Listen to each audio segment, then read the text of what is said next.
The Toronto real estate market made history once again in February of 2025 for all the wrong reasons, because February of 2025 was the worst month in the history of the Toronto and GTA real estate market when it comes to new home sales. No exaggeration there whatsoever. What are we exactly talking about? Well, in February of 2025 only, and take this in, only 152 new pre-construction homes were sold in the entirety of the GTA. 152. That's only 80 more than my IQ. Joking obviously aside, 152 sales for new homes, not resale, new homes. At just 152, that leaves about 17,000 unsold listings from builders. So only 152 sales, 17,000 items of inventory not moving, collecting dust, unsold from builders. Now obviously the 17,000 is going to be a combination of for sale by builder on MLS, Realtor.ca, Condos.ca, things we have access to, and partially part of the 17,000 is going to be off-market exclusives, but still part of the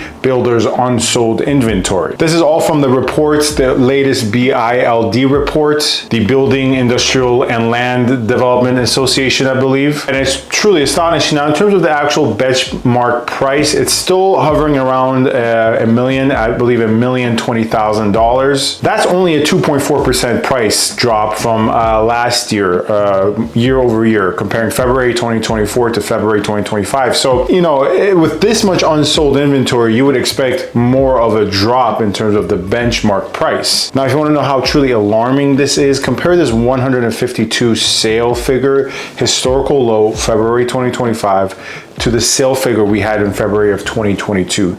Do you know what that sale figure was?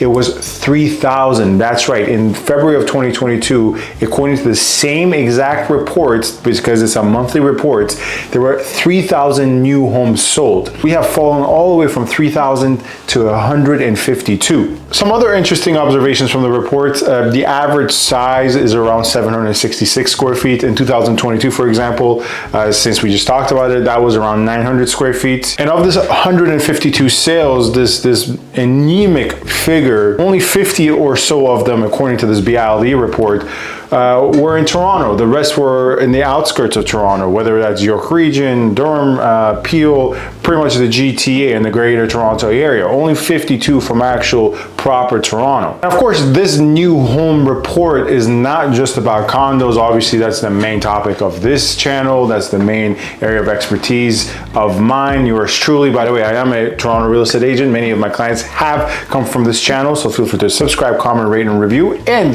you can find my contact information in the description box. Book a call.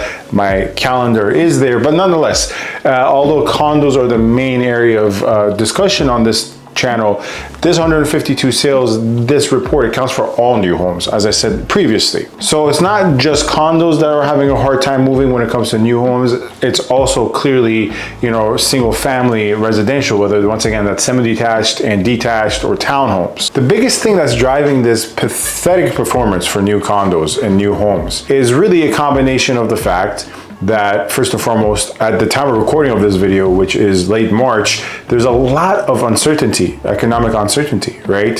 Which gets into more political and larger discussions outside the scope of this channel.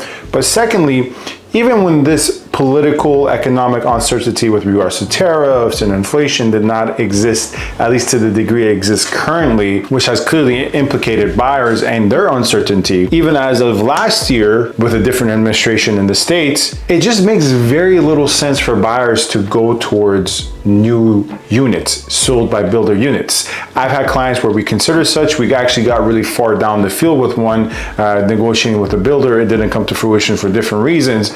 But all my clients, whether it's end users or investors, it just makes all the dollar sense and all the, you know, more qualitative sense to go towards resale. Resale, you're dealing with a seller. There is a lot more demand for resale condos on the behalf of buyers, and there's also a lot of more urgency on the behalf of sellers. And of course, the quality and the choices are, I would say, more abundant and better. A lot of these new condos, let's be real, they're absolute garbage. Now, I'm not Ron, the mortgage guy, where I think all condos are, as he says, dog crates. And to attest to that fact, I live in a condo. I like condos. I'm a condo connoisseur, as you guys know. And to that point, I would 8 times out of 10, probably 9 times out of 10, would say a resale unit is much better for investor or end user, or a combination of both, as opposed to a brand new unit. There are exceptions to that, don't get me wrong. But really, when you combine all factors, the economic uncertainty that's leading to buyer apprehension, in combination with the fact that just resale is a much better choice, both in terms of the dollars and cents, and for most buyers, more of a qualitative sense as well. To me, these figures are not surprising at all.